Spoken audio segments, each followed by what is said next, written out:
Hi, it's Rachel here from eReplacementParts.com, and on today's episode of Operation DIY, we are going to learn how to jazz up your old sweaters in your closet with some felt elbow patches.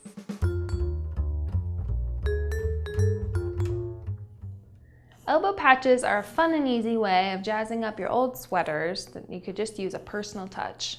The method that we're going to use to do this is called needle felting, and needle felting is the process of taking two wool fabrics and meshing them together using a barbed needle. The barbs on the needle catch the two fabrics and get them so they're all tangled, which keeps them together.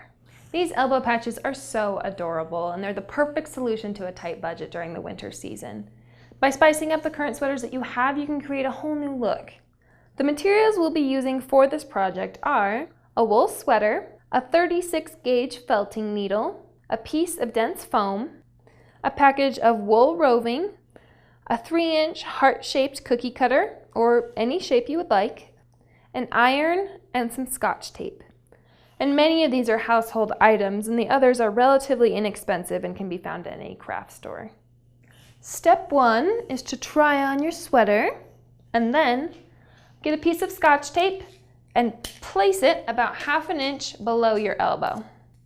And when you bend your elbow, it's actually above your elbow. Just a note.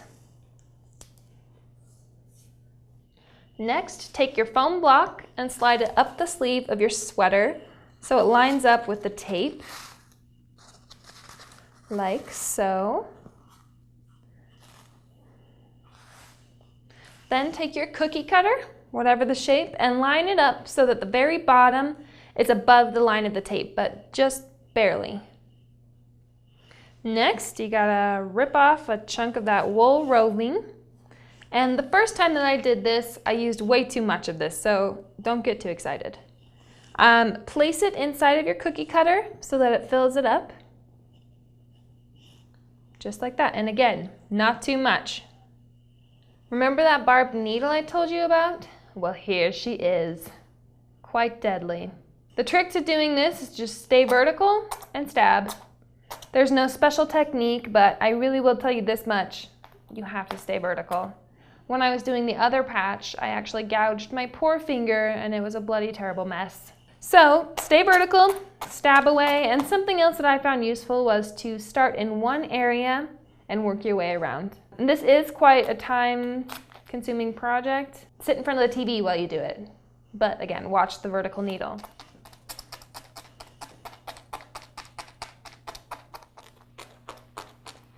All right. Once you think you've got it down as far as you can go, remove your cookie cutter and your needle.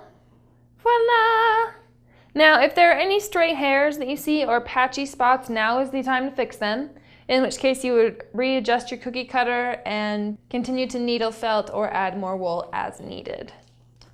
Now, turn on your iron, make sure it's on the wool setting.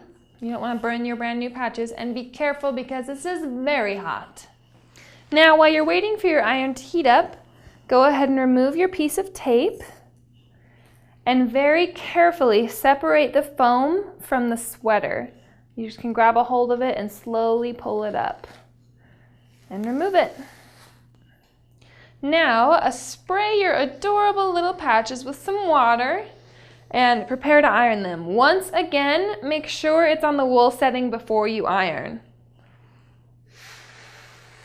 And here we go.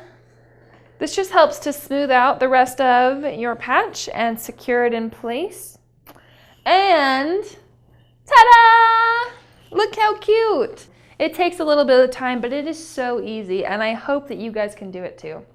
So let's try it on and see how it looks. Ta-da! Oh, what are these? These are my elbow patches. I made them myself. These patches turned out so great that I think I'm going to take one of my husband's old sweaters that has a tiny little hole and use the needle felting to patch that up as well. So it's a very versatile skill to have because you can use it for cosmetic use, for repairs, whatever you want. And that's how you make needle felt patches. It's so easy, and I would love to see yours too. So why don't you send me your pictures of your needle felt patches up through Instagram and through Twitter, hashtag them Operation DIY, and I'll check them out and throw them up on our company blog. Thanks for watching and stay tuned for the next edition of E-Replacement Parts Operation DIY. I'm Rachel and I'll see you guys next time. Visit us today at ereplacementparts.com and we'll get you the replacement parts you need to get your next Operation DIY done. See the video description below for details.